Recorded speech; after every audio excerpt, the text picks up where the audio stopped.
In the last lecture, we studied the interaction between an electric dipole and an electric field.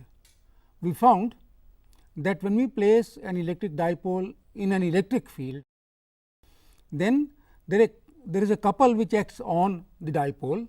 The dipole rotates either this way or that way, so that ultimately it comes in the direction of the electric field. That is, the dipole moment is parallel to the electric field. That is the position of least potential energy, and therefore, the position of stable equilibrium. In this lecture, we introduce another concept, electric flux, and we study Gauss theorem, which is so important in electrostatics. What is electric flux?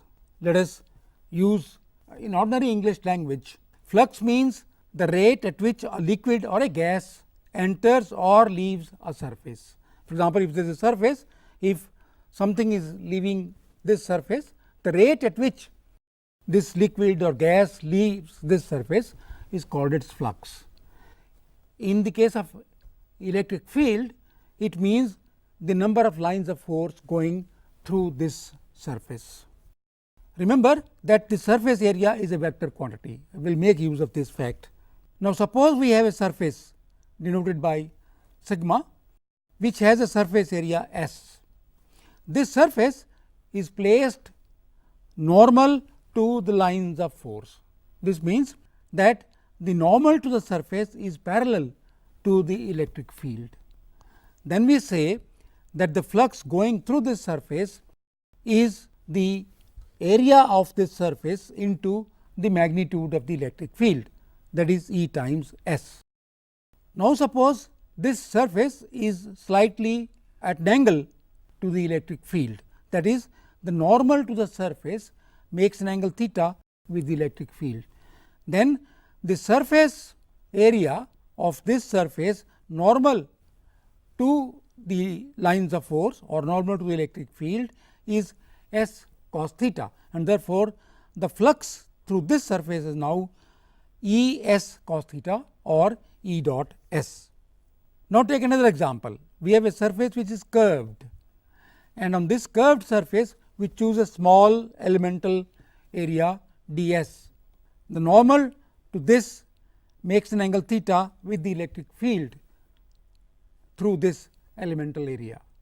Then the flux through this elemental area d s is E dot d s, and the flux through the entire surface is simply the integral of E dot d s. And if the surface is closed, then the integral E dot d s is replaced by the integral over the entire surface. That is, the flux now is the integral over the entire surface of E dot d s. As I have said earlier, the electric flux is sometimes defined as the total number of lines of force of electric field crossing an area normal to them. Now, suppose we have a surface like this again, and there are two lines of force which are entering this surface and coming out. Then what happens? This elemental area d s here makes an obtuse angle with the electric field, because electric field is in this direction, the normal to the surface is in this direction, and this angle is more than 90 degrees. Similarly, here on this side these angles are acute angles. So, we say that the flux of these lines through the surface is E 1 dot d s 1 plus E 2 dot d s 2 plus E 3 dot d s 3 plus E 4 dot d s 4. Remember that some of these terms, as I have said, are negative, because this angle, cosine of this angle, obtuse angle, is a negative quantity, and therefore, the sum could be anything 0, positive or negative. If there are many more than the two lines of force going through a surface, then the net flux will be given by the integral phi e equal to integral E dot d s, where the integral is carried out over the whole surface. Let us take an example. Suppose we have a cube, and the electric field is perpendicular to the surfaces 1 and 2. It is coming out through 2 and it is going in through 1. So, what happens? The same number of lines come through 2 as enter through 1. Therefore, the net flux through faces 1 and 2 is 0, and there is no flux through this face, this face, this face, or the face opposite to it, because the electric field is parallel to these faces. Through face 1, the flux is E dot S, which is minus E s, because this angle is 180 degrees and cosine of 180 degrees is negative. And on this side the flux is E s or E dot S, and therefore, the sum of these two is 0. Take a sphere, let us say, then you can see from symmetry that as many lines enter this sphere, as many leave it, and therefore, the net flux through this sphere of this uniform electric field is 0. Having introduced flux, let us now study Gauss theorem, which is associated with the flux. The Gauss theorem states that the net flux out of a closed surface is equal to the total charge enclosed by the surface divided by epsilon 0, the permittivity of vacuum. In mathematical language, remember the flux is E dot d s carried out over the whole surface, and that is equal to q by epsilon 0, where q is the total charge enclosed inside the surface. Remember the word inside the surface. We are concerned only those charges which are inside the surface. Say for example, here we have 4 charges q 1, q 2, q 3 and q 4, but only 3 are inside this surface, and therefore, the Gauss theorem will take into account only these 3 charges q 1, q 2, q 3. It will not take into account q 4. Moreover, the shape of this surface or the size of this surface does not matter. Take another example. Suppose we take this surface. It has a charge minus 4 units inside and plus 4 units outside. As I said earlier, we will be concerned only with the charge inside this surface, which is minus 4 units, and not with the charge outside this surface. So, for the Gauss theorem, we are concerned only with the charge inside the surface. And why are we emphasizing so much Gauss theorem? Gauss theorem is particularly useful in getting the expression of the electric field, where charge distribution has some kind of symmetry. We shall see the examples of application of the Gauss theorem. First of all, let us prove the Gauss theorem, and we prove it for a single charge inside the surface. Then from the superposition principle, we will say that if instead of one charge there are many charges, then the theorem holds for all the charges inside the surface.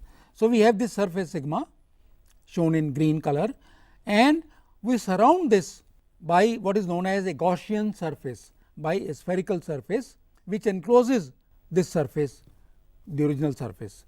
Now, by symmetry, this is a spherical symmetry. I mean, in a sphere, whatever way you look at it, in whatever way you rotate it, wherever you look at it, you see the same thing. That is known as spherical symmetry. So, because of symmetry, the electric field will only be radial to this Gaussian surface, and the area, if r is the radius of this Gaussian surface, then its area is 4 pi r squared, and the flux through it will be 4 pi r squared times E, the magnitude of the electric field, and the charge inside is q. Therefore, we have this equation 4 pi epsilon 0 r squared at a distance r from the charge, and the area is 4 pi r squared. Thus, the net flux through the spherical surface, and hence through the surface sigma, is E dot d s, the integral being carried out over the whole surface, which is equal to 4 pi r squared, because E is independent of the surface. So, therefore, we have 4 pi r squared into the integral of d s. So, q by 4 pi epsilon 0 r squared, and this becomes q by epsilon 0, which is the Gauss theorem. Let me remind you that what we have done, we have drawn a Gaussian surface. The electric field is normal to this Gaussian surface. Therefore, the flux according to Gauss theorem, E is E into 4 pi r squared, and that E is 1 by 4 pi epsilon 0 by r squared, area is 4 pi r squared.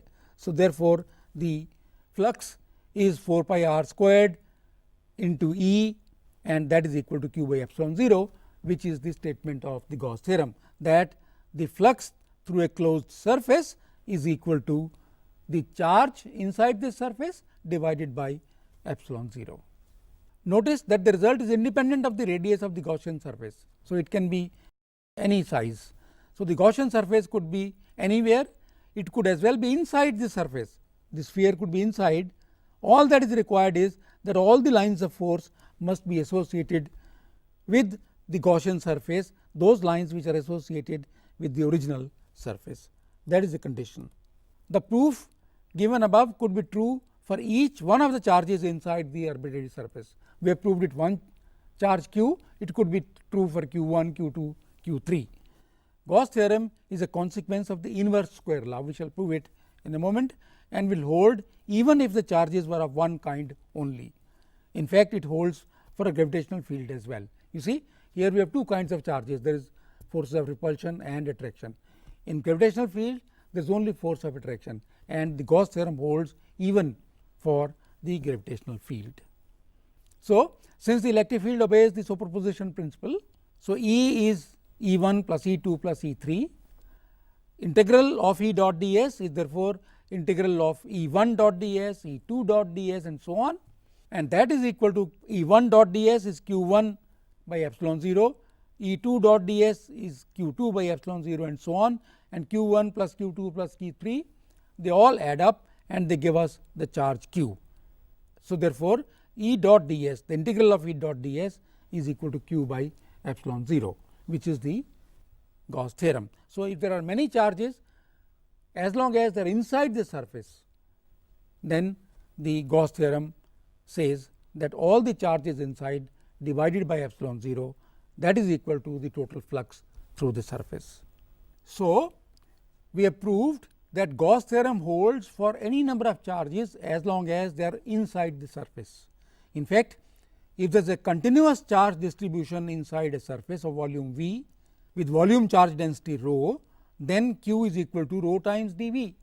If we take a small volume dV, then the charge inside it is rho dV, and if I integrate over the whole volume, then I get the total charge q, which is equal to rho times dV integral, where the integral is over the whole volume. And Gauss theorem then assumes the form that surface integral of E dot ds is equal to 1 by epsilon 0 times the volume integral of rho dV. In fact, in mathematics there is a theorem called Gauss theorem, which relates the surface integral to the volume integral.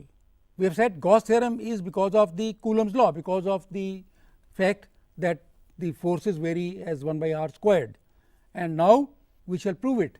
We shall derive Coulomb's law from the Gauss theorem. For that purpose, we have a sphere once again of radius r, and we have a charge capital Q inside this surface, and we have a small charge q at this surface. And since the sphere is it has spherical symmetry, then there is a charge q at the center of the sphere, the field is radial to the sphere, and the flux through the sphere is 4 pi r squared, that is the surface area, times the magnitude of the electric field. So, that is the flux. Therefore, according to Gauss theorem, 4 pi r squared E, that is the flux, is equal to capital Q by epsilon 0. Capital Q is the charge inside the surface, giving the field at a point on the sphere as E equal to Q 4 pi epsilon 0 times r square. See, divide 4 pi r squared. So, this gives the field at the surface of the sphere. A charge q placed at that point, the field at this point is q by 4 pi epsilon 0 r squared, and there is a charge q. Therefore, the force on this charge is q by 4 pi epsilon 0 r squared into this small q, and you can see already this is in accordance with the Coulomb's law 1 by r squared. And the direction, since both the charges are positive, this is positive, therefore, there will be force of repulsion, and therefore, the Coulomb's law says that the force of repulsion would be q q by 4 pi epsilon 0 r squared. So, we have derived from Gauss theorem the Coulomb's law. It can be done the other way around also. In fact, as I said earlier, Gauss theorem is a consequence of the fact that force varies as 1 by r squared as mandated by Coulomb's law. Let us see a few applications of the Gauss theorem to fix the ideas. So, first of all, let me remind you that Gauss theorem is useful only if there is some symmetry, that the charge distribution has some symmetry. So, we shall take uniformly charged non-conducting solid sphere. So, the sphere, therefore, there is a symmetry, and therefore, Gauss theorem can be applied. So, if the density of the charge inside the sphere is rho, then the total charge on the sphere is volume times rho, that is 4 pi by 3 a cubed rho. So, inside this uniformly charged non-conducting solid sphere, the total charge is q 4 pi by 3 a cubed rho. Now, the general procedure for finding the charge inside a sphere is to take a shell of radius r. I mean, I have told you already 4 pi by 3 r cubed, but let us prove it. So, what we do is we draw two shells of radius r and thickness dr. The surface area of the inner shell, let us say, is 4 pi r squared. The thickness of the shell is dr. Therefore, the volume is 4 pi r squared times dr. If rho is the charge density, then the charge in this shell is 4 pi r squared rho r dr, and the total charge therefore, is just the integral of that from 0 to a. And if rho is independent of r, it is a uniform charge density, then I can take rho outside, and the integral of r squared dr from 0 to a is simply r cubed by 3, and therefore, the charge inside is 4 pi by 3 a cubed rho. If rho r is a known function of r, its value is substituted in the integral this, and integration is performed.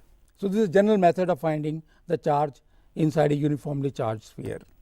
Now, suppose we wish to find the field at a point P outside the sphere at a distance r from its center. From its center, we have a point P, which is at a distance r from the center. This is the sphere which encloses charge q. We draw a spherical surface through P, Gaussian surface. Because it is spherically symmetric, the charge is all normal to it. Therefore, the flux is 4 pi r squared times the field. The flux is 4 pi r squared times the field, and that must be equal to the charge q by epsilon 0, charge q inside. What is the value of q? We have just derived 4 pi by 3 a cubed rho. So, we get E equal to a cubed rho by 3 epsilon 0 into 1 by r squared, and the field is directing outwards. So, in the direction of r cap.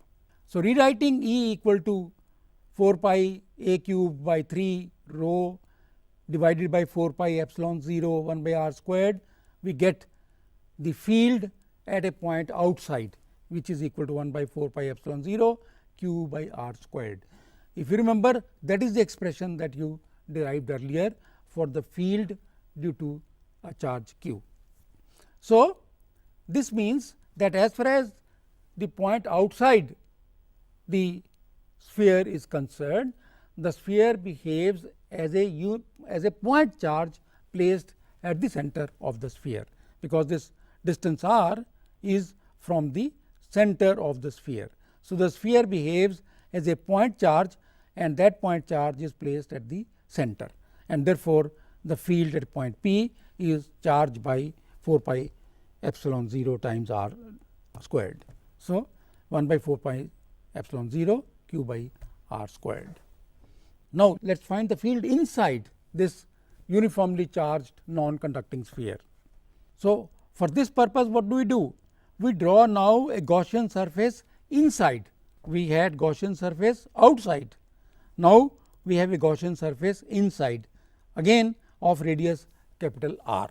So, the charge inside this is 4 pi r squared into 4 pi by 3 r cubed, that is the volume of the sphere inside this Gaussian sphere, and the charge density is rho. Therefore, the total charge inside is 4 pi by 3 r cubed rho inside this Gaussian sphere. And if E is a field inside, it must be radial to the spherical surface, and therefore, the flux is 4 pi r squared times E, and this must be equal to q by epsilon 0 by Gauss theorem. So, we substitute the value of q and we get E equal to rho by 3 epsilon 0 times r. So, the field strength at any point inside the charged sphere is directly proportional to the distance r from the center. Distance r from the center is directly proportional to r. It is 0 at the center, and that goes on increasing with r. And at the surface, you can see, in fact, you can verify at the surface it is the same as the field for a point outside. So, at the surface the field is rho a by 3 epsilon 0. I make r equal to a, and this is what we derived earlier, the field outside from here. You see, if I make r equal to a, then I get the field at the surface, and it is a rho by 3 epsilon 0, and here also I get a rho by 3 epsilon 0. So, the whole thing is consistent. The field for the point outside, the sphere behaves as a point charge placed at the center. For inside, the field varies as the distance from the center. If you recall gravitational analogy, you will see that the value of g increases from the center proportional to the distance from the center. So, graphically we can show the situation. The field outside A varies as 1 by r squared, and inside it is 0 at the center and then keeps on increasing directly with r. E is proportional to r. At the surface, from both sides we get the field equal to rho a by 3 epsilon 0. So, there is a continuity, there is no discontinuity. In this lecture, we introduced first the idea of flux. I told you flux is something coming out of a surface. In this case, in the case of electric field, it is electric lines of force which are coming out of this surface. So, that is flux. And then we proved an important theorem called Gauss theorem, which says that if I have a surface and there is a charge q inside, then the flux through this surface, whatever the shape of the surface, whatever the size of the surface, the flux through this surface is equal to q by epsilon 0, and to get the flux we have to integrate over the surface. In the next lecture, we will continue with this study of Gauss theorem.